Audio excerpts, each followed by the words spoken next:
Olá, amigos do canal, bem-vindos! Mais um vídeo do Dicionário do Investidor. Day News, dia 28 de setembro, as notícias dos nossos queridos fundos imobiliários, trazendo para vocês aqui no nosso canal Dicionário do Investidor, o canal com mais informação de fundos imobiliários do YouTube, e estamos começando a falar um pouquinho mais de Fiagros. Então, cada dia mais informações aqui para vocês, para que vocês consigam chegar aos seus melhores conteúdos, para que educacionalmente melhore a decisão que vocês vão fazer dos seus queridos investimentos e, sem falar, ficar informado o que está acontecendo já normalmente com os seus investimentos. Hoje nós vamos ter altas e baixas do dia, proventos da semana, que eu não tenho nenhum provento do dia, não.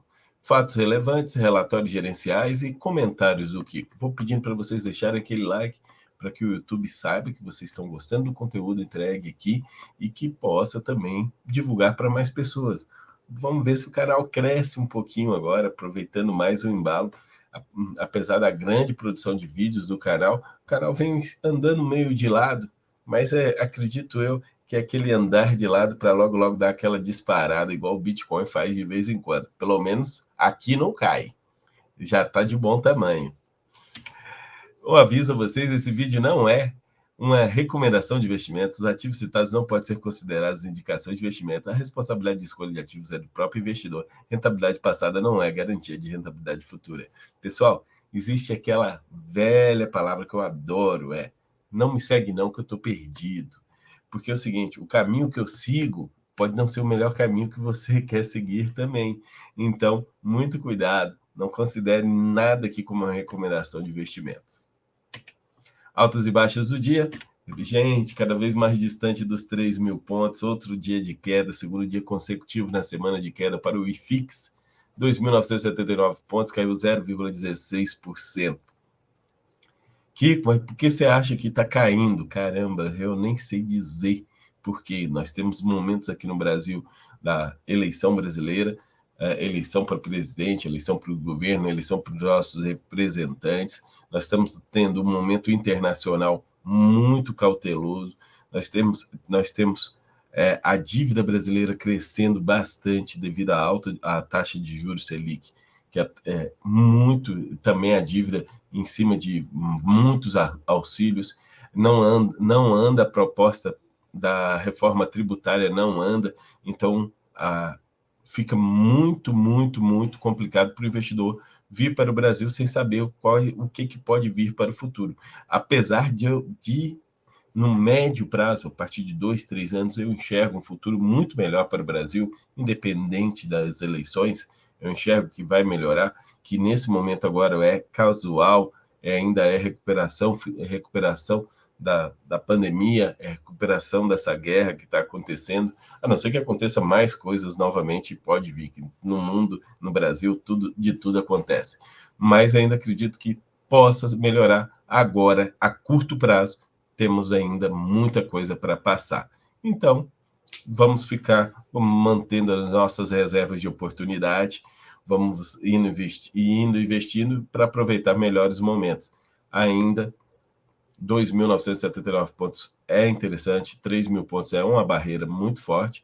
Vamos ver como é que vai ser o resto da semana. Eu acredito quarta, quinta e sexta sejam mais voltados para o positivo, porque tem o anúncio de renda de muitos fundos imobiliários na sexta-feira. E normalmente as pessoas compram para poder garantir o provento. Entre os fundos imobiliários em geral, a maior alta foi o BPML11, é o BTG Malls.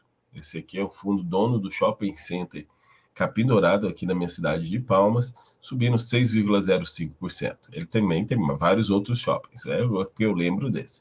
O FOF RCFF11 subindo 5,42%. Perdão, ele não é um FOF, ele é de desenvolvimento. Apesar de ter o FF, ele é de desenvolvimento. O FMOF11 subindo 5,16%. O SPMO11, o Supremo Fundo de Investimento Imobiliário, é um fundo novo. Eu nem sabia que já estava liberada a negociação dele, subiu 4,21%. Vou fazer um estudo depois sobre ele.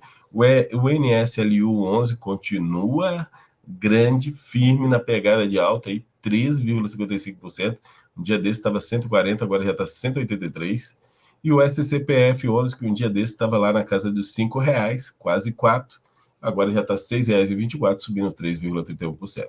Entre as maiores baixas, o DAMT11B, o Diamonds, Fundo de Investimento Imobiliário, caindo 9%, o FINV caindo 7%, o RNDP caindo 6%, o KIMP caindo 5%, o RBIR caindo 3%, e o RBRL, muito curiosamente, depois de sair o seu relatório gerencial com boas notícias, caindo 3%.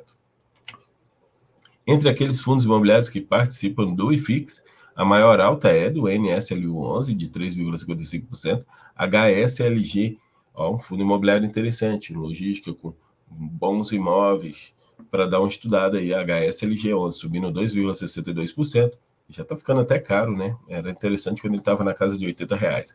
RCRB11, 2,08%, CARI11 subindo 1,77%, CAFOF11 subindo 1,44%. BRCR11 subindo 0,93%. Na maior baixa é o RBRL, 3,02%, o HFOF caindo 2,45%, chegando a um patamar de preço que eu diria eu bem interessante. O BLMR, que anunciou também o seu relatório gerencial, caiu 2,3%, o AIEC 11, 2,10%, SARI 11, 2%, PATL 1,93%. Pessoal, FOFs, a tendência dos FOFs, apesar de ter o CAFOF do lado de cá, quando as taxas de juros futuros sobem, a tendência dos FOFs é dar uma caída. São os primeiros que se ajustam à taxa de juros futuros. E quem está acompanhando as taxas de juros futuros, as taxas do Tesouro Direto pré-fixado, vocês vão ver que está melhorando essas taxas, devido a essas incertezas do mercado. Então, os FOFs são os primeiros que sofrem, e também, caso as taxas caem, são os primeiros que sobem. Entre os FIAGROS, tivemos aqui 3 movimentações interessantes nas altas, acima de 1%, o RURA 11 subindo 1,33%, o FZDA 11 subindo 1,34%, é o único fundo, o primeiro fundo imobiliário que realmente é de fazenda, de terras agrícolas, né? E o XPCA subindo 1,09%. O XPCA que está encerrando aí seu período de subscrição de cotas, aí por isso subindo bem. Já nas maiores baixas, o PLCA11 caindo 1,34%, o NCRA caindo 1,20%, chegando a um patamar de preço abaixo do seu valor patrimonial, o NCRA, CPTR11 caindo 1,19%, e o VCRA caindo 1,04%, JGPX11 caindo 1,01%. 5 fundos caindo mais de 1% nos FIAGROS, que normalmente a volatilidade dos FIAGROS é bem pequena, ainda é pequena, 1%, mas normalmente é menor ainda que os fundos imobiliários. Fonte de dados, statusinvest.com.br, atualmente o melhor site para a gente achar informações mais rapidamente, mas em breve vai ter o dicionário do investidor.net.br. Proventos e anúncios dos proventos, não temos proventos anunciados, só teremos anúncios de proventos na sexta-feira, todos aqueles fundos imobiliários que anunciam proventos no último dia útil. Então vamos aos fatos relevantes e comunicados ao mercado. Aqui, que eu nunca tenho tempo para assistir os fatos relevantes comunicados ao mercado dentro do DI News. A gente tem o canal Cortes do DI News, que está aqui na descrição, o link dele. Você vai lá, se inscreve lá diariamente, é feito um corte. Agora está a minha filha e meu genro, exato, o namorado dela, que estão trabalhando junto, fazendo cortes do meu canal e colocando lá nesse outro canal. Se inscrevam lá, está quase chegando a 1.000 inscritos, eles merecem chegar à monetização. Então ajudem lá o pessoal a chegar aos 1.000 inscritos. Se inscrevam no canal Corte do DI News. Fatos relevantes comunicados ao mercado. Começar aqui com essa notícia que eu confesso que estava esperando, VVPR11 e BTLG11. Para quem não lembra, o BTLG11 vai incorporar o VVPR11. Ele foi celebrado nessa data o instrumento de protocolo e justificativa de incorporação de fundos de investimentos imobiliários entre um fundo, e na verdade isso foi publicado pelo VVPR, e então ele fala entre o fundo e o BTG Pactual Logística, fundo de investimentos imobiliários constituídos, por meio na qual foi formalizada a incorporação do fundo pelo fundo incorporador. Então, o BTG, o fundo incorporador, vai incorporar o VVPR11. Aí, as condições dessa incorporação. Nesse sentido, conforme indicado no protocolo da tabela abaixo, cada cota do fundo será substituída por uma cota convertida em 0,995 cotas do fundo incorporador. Então, quem tiver uma cota do VVPR11 vai receber 0,995 cotas do BTLG11. Se você tiver duas cotas, você vai receber 1,99 cotas do BTLG11. Kiko, mas tem como a gente receber essas cotas fracionadas? Não. Vamos dizer que você vai receber 3,9 alguma coisa. Você vai receber 3 cotas do BTLG e esse 9, alguma coisa vai ser leiloado. As frações, que a gente chama, serão leiloadas e no futuro serão depositado o valor dessas frações na sua conta. Não se tem a data, apenas no futuro. As frações de cotas do fundo incorporador decorrente da relação de troca serão agregadas e levadas a leilão. O que é leilão? Vão ser vendidas no mercado, a serem realizadas na B3 para pagamento aos detentores de tais frações, conforme indicado no protocolo, de acordo com o procedimento regulamentado pela B3. As cotas do fundo de titularidade cotiza serão devidamente substituídas das cotas do incorporador na abertura do mercado de 30 de setembro. Então, dia 30 de setembro não vai existir mais para negociação o VVPR11 e todo mundo que tinha VVPR11 vão receber suas cotas do BTLG11. Já é depois da manhã, né? Então, depois da manhã, ninguém mais consegue negociar. Ah, Kiko, mas será que está valendo a pena realmente deixar isso? Ou é melhor a gente pegar o VVPR11, vender e comprar BTLG diretamente?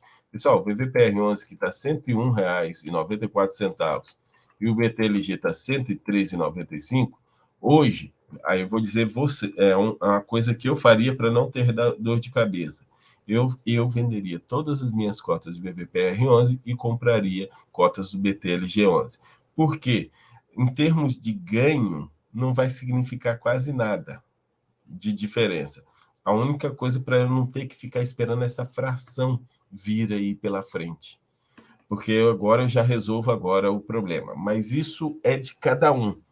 Em termos financeiros, se você, não quero mexer, não quero fazer nada em relação a imposto de renda ou coisa assim, inclusive em corporações, para imposto de renda, você simplesmente vai declarar, em vez de declarar VVPR11, agora você vai declarar BTLG11. E lá na discriminação você vai dizer, ocorreu dia 30 de setembro uma incorporação. Pronto. E a Receita já vai entender o que você fez, que é uma incorporação. A PTO 11 vem comunicar aos cotistas do mercado geral que, em 26 de setembro, o fundo concluiu a aquisição de 3 unidades de 55,4 metros quadrados do empreendimento denominado Edição Jardins, localizado na Alameda Fernão Canim, número 30, no Jardim Paulista, município de São Paulo. Gente, eu passei andando lá, mas eu não sabia que o imóvel era do APT 11, que ele já tinha lá 16 unidades, né?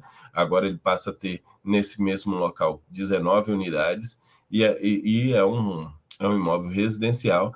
Eles pagaram R$ 2.310.000 por essas 3 novas unidades, com 13.891 por metro quadrado. Nossa, olha só que metro quadrado, hein? Unidade residencial. Mas também nós estamos falando aí, lá no Jardim Paulista, muito bem localizado, dali perto de tudo, bons imóveis aí. Para quem não sabe, a PTO 11 tem imóveis residenciais na cidade de São Paulo e tem também CRIs na carteira. E tem também fundos imobiliários. JPPA 11 informou uma nova emissão de cotas. Essa nova emissão de cotas é a terceira emissão, é uma oferta restrita, 40 milhões eles querem captar, data base 30/9. O fator de proporção eu fiz um cálculo de cabeça, tá? Porque no documento não tinha, então eu não fiz o cálculo ao pé da letra, mas aproximadamente o fator de proporção de 2/3, 0,67 ou 66,7%. O preço da cota é R$ 99,82 e uma taxa salgadinha de R$ 3,11, que dá um total de R$ 102,93. Atualmente, no mercado, JPPA 11 está com um bom ágio, está R$ 106,80 e o valor patrimonial dele R$ 99,82. Também chamou uma nova emissão de cotas o AR11, que é a quarta emissão de cotas, também é uma oferta restrita, querem crescer em 30 milhões, a database vai ser 30/10, o fator de proporção 28,25%, o preço R$ 9,01, não tem taxa, a taxa será bancada pela própria gestora, então é R$ 9,01, o preço de mercado está R$ 9,04, e o que me deixa triste, o valor patrimonial é R$ 9,28. Então está fazendo uma emissão aí 27 centavos mais baixo que o seu valor patrimonial. Então isso não me agrada de maneira alguma. Só para vocês terem uma ideia, quando ele era base 100, isso significaria que ele estaria fazendo agora R$ 90 uma emissão, muito abaixo do valor do seu IPO. Relatórios gerenciais. XPCI 11, a distribuição de 96 centavos por cota comunicado no último dia do mês de agosto, realizado dia 15/9, a distribuição no mês aos detentores de cotas de XPCI no valor da quarta emissão 95,34 representa aproximadamente 86,24% do CDI no período. Então, menos que o CDI. Já livre de imposto de renda, equivalente a um rendimento de 101,46 do CDI. Quem tem lá um CDB com imposto de renda, 110% do CDI, está ganhando mais que o XPCI, se considerar o gross up do imposto de renda de 15%. Considerando o valor de fechamento de cota de 95,08, o resultado equivale a um 86,47% de CDI no período já livre de imposto de renda, ou ainda 101,47% de CDI com gross up de 15%. Então, XPCI perdendo para o CDI, mas é porque o CDI está alto demais, gente. Se o CDI cair para 7% ao ano, o XPCI ainda vai estar pagando mais ou menos esse valor aí. Então, é porque agora concorrer contra... Há um ano atrás, concorrer do CDI era bater em bêbado. Agora, você concorrer contra o CDI é tentar bater num lutador campeão de UFC. Então, realmente, o cenário mudou. CXAG11, em 19 de agosto, 12º dia útil, foram distribuídos lucros apurados segundo regime caixa, no valor de total de R$ 1.567.000, ou 75 centavos por cota, com base no fechamento das cotas de mercado secundário no último dia útil do mês 79/75. A distribuição reflete o dividend yield anualizado de 11,31%. 11,31% para um fundo imobiliário de agências de tijolos, poxa, interessante. Mas cuidado, monoinquilino. Tem várias agências, mas é monoinquilino. No mercado secundário sofreram uma variação de 2,33% ao longo do mês de agosto. O volume financeiro negociado foi de 3,381 mil, então 3 milhões de negociação, representa um giro de 2,1 em relação ao percentual de cotas. É uma liquidez até baixa, porque 3 milhões no mês inteiro é muito pouco. RBRY, no mês de agosto, foi marcado por algumas movimentações no portfólio de CRIs. Recebemos um prêmio de 525 milhões, 9 centavos por cota de pré-pagamento no CRI Munir Abud Jardins. O CRI pré-pagou 5 milhões no mês de agosto e terá amortização mensal até fevereiro de 2023. Vendemos nossa posição no CRI lote 5 Capaúva, no montante de 7,8 milhões, para destravar um resultado de inflação acumulada de 9 centavos. Vendemos nossa posição tática no CRI Multitrans, no montante de 10,3 milhões, e destravamos o resultado de inflação acumulada de 5 centavos. Então, agora os fundos imobiliários de papel que têm inflação acruada, para destravar ela, eles vão fazer negociação desses ativos para poder compensar nesse período de deflação o rendimento. Então, o RBRY está fazendo dever de casa e, com isso, conseguindo, mesmo que a inflação baixa ou negativa, soltar um bom resultado.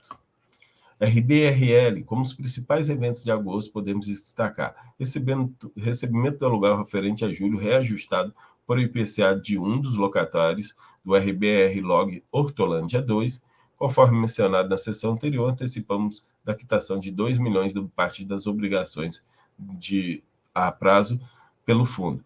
Por conta de questões operacionais, o fundo não recebeu o valor referente à renda mínima garantida do galpão WTRBR Log até o fechamento de agosto, com impacto na receita imobiliária no mês de R$ 1.153.000. sem, no entanto, afetar a distribuição, visto que o fundo disponibiliza de reservas durante o mês semestre. No início do mês, essa receita imobiliária foi devidamente recebida e identificada no caixa do fundo.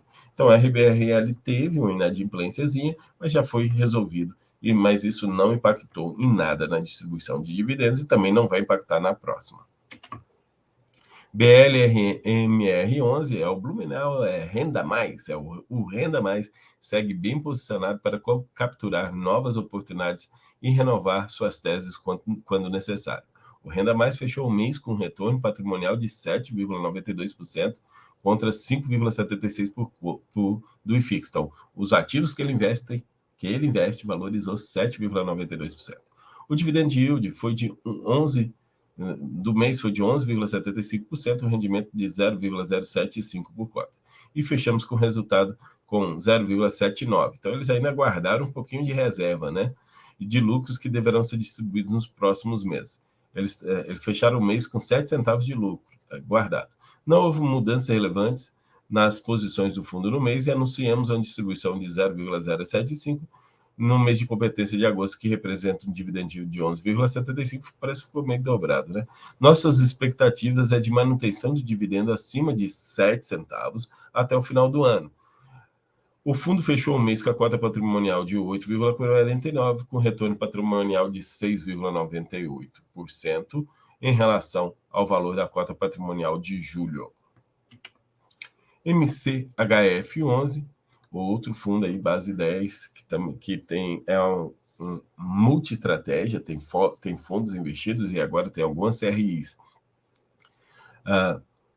Paga aos distribuidistas, o rendimento de agosto paga aos cotistas foi de 11 centavos, o que reflete um dividend yield de 14,6%. Os ativos estruturados, que são aqueles que eles têm na carteira para levar para o longo prazo, durante o mês de agosto, o fundo aumentou sua posição nessa classe, investindo 12,3 milhões no FII Mauá Renda Urbana. Então, eles investem no fundo da casa. Fundo estruturado pela Mauá Capital para aquisição e desenvolvimento de imóveis voltados para a renda urbana varejo. Atualmente, o FII possui ativos no portfólio com contratos de locação de longo prazo, na modalidade, no formato Build-to-Suit, com uma grande premissa de investimentos e desinvestimentos no ativo, visão TIR. O retorno líquido esperado é superior a IPCA mais 15 e não houve movimentações na estratégia de crédito. Todos os CRIs em carteira se mantêm adimplentes, sem alterações no seu fluxo. A taxa média do portfólio de CRIs é IPCA mais 9,8. Os fundos imobiliários líquidos, que são aqueles que eles giram, aproveitando a receita e valorização dos FIIs líquidos no mercado secundário, realizamos uma venda parcial de BTLG 11 e JSRE 11, no valor de 4,5 milhões e 0,2 milhões, respectivamente. A redução da posição do BTLG gerou um ATIR de 11%, muito bom resultado, e a operação de JSRE é um ATIR de 24%, melhor ainda. Quando considerado o ganho de capital nas vendas, mais os dividendos recebidos no período. Então, eles giraram um pouquinho e, com isso, mais um bom resultado guardado. Esses fundos que se posicionarem em fundos de tijolos vão ter bons resultados. O Equir 11, que logo vai ser base 10 também. Em agosto, não teremos o portfólio do fundo. O Equir 11 terminou o mês com 17 CRIs e um fundo imobiliário na carteira, possibilitando a exposição em 8 estados diferentes. A média de ativos representa 5,5% do patrimônio do fundo, em linha com a diversificação esperada pelo fundo. O saldo de caixa do fundo, em agosto, foi equivalente a 7% do patrimônio. A meta de gestão é manter o patrimônio do fundo em caixa entre 1% e 3%. Dessa maneira, optamos por deixar o saldo de caixa provisoriamente acima da meta, com o objetivo de alocar em futuras oportunidades que pulverizem o risco da carteira em um rendimento atrativo. O caixa do fundo está comprometido com a aquisição de novas operações com liquidação prevista para outubro. RBRP11, em relação aos ativos do fundo, o agosto foi um período de visitas em todo o portfólio. Para quem não sabe, a RBRP é um fundo de lajes corporativas. Além de conversas bastante avançadas no edifício Mário Garneiro, já passei por lá, bem bonito mesmo, o edifício Castelo Branco e o edifício Delta Plaza, vimos uma evolução considerável por parte por porte e qualidade das empresas que visitaram o edifício River One. Então, está sendo bem visitados 3 outros ativos e o River One também está começando a ser visitado, sendo o último nossa principal prioridade. Então, a principal prioridade deles é alocar o River One. Por quê? A renda mínima garantida acaba em novembro. Entre os fatores, entendemos que tanto a evolução de quantidade quanto a qualidade de visitas e negociações refletem a baixa vacância das lajes nas principais regiões, somando ao aumento dos aluguéis como um todo. O segundo semestre costuma ser mais ativo no ano, e isso tem sido percebido em todos os imóveis do fundo. Comentários do Kiko. Saiu ontem o IPCA 15, exatamente. Para quem não viu uns comentários do Kiko há um tempo atrás, eu expliquei o que era o IPCA 15. Eu acho que foi um DI Conceitos, para falar a verdade. E explicando esse IPCA 15, que no passado, eu simplesmente, ele não é uma prévia do IPCA de setembro. Ele simplesmente pega de 16 de agosto a 15 de setembro. Então, ele pega 15 dias do mês anterior. E é bom a gente saber que, apesar dele ter sido negativo aí em uma deflação de 0,37%, no mês de agosto o IPCA 15 era 0,73%. Então, a deflação diminuiu, ou aumentou, pode-se dizer, né? Se você comparar de um mês para o outro. Então, isso é o que vai manter. Provavelmente, daqui para o final do ano, se a gente não tiver uma inflação pouco positiva, vamos ter ou uma inflação pouco negativa. Inclusive, para o mês de setembro, eu acho que o IPCA vai ser mais ou menos 0,2 negativo. 0,1 a 0,2 negativo.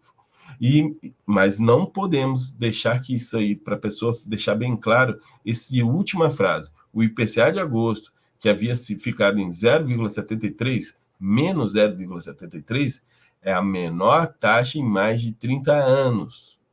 É a menor taxa de mais de 30 anos que tem para o IPCA. De 15. Então, não é tão comum. E as pessoas estão vendendo desesperadamente os fundos imobiliários indexados ao IPCA. Então, se é a menor de 30 anos, e provavelmente vai ser, as próximas vão ser maiores. Não é comum isso acontecer igual aconteceu. Foi extremamente pontual. Pessoal, o DN News do dia 28 de setembro é isso aí. Já estamos chegando ao fim do mês. Que seja bons resultados, que outubro venha muito melhor que setembro, que a gente tenha mais e mais melhores meses e cada vez a gente se torne melhores investidores e também melhores pessoas. Que passe todas essas turbulências, tanto que se existir na vida de vocês, se existir no Brasil, se existir no mundo, que todas essas turbulências passem, que a gente tenha tempos mais tranquilos e possa continuar na nossa caminhada de ser melhores e melhores investidores. Pessoal, vou encerrando por aqui. Hoje vai ter mais alguns vídeos. Tem uma nova parceria que eu fiz aí, na verdade, uma renovação de parceria com a galera, e eu vou trazer uma novidade muito boa para vocês no vídeo mais tarde, para quem está com dificuldade em fazer gerenciamento de carteira. Vai ter um gerenciamento, no caso, acompanhamento da carteira. Vai ter uma novidade vindo para vocês mais tarde aí. Muito obrigado, deixa aquele like e até a próxima, pessoal.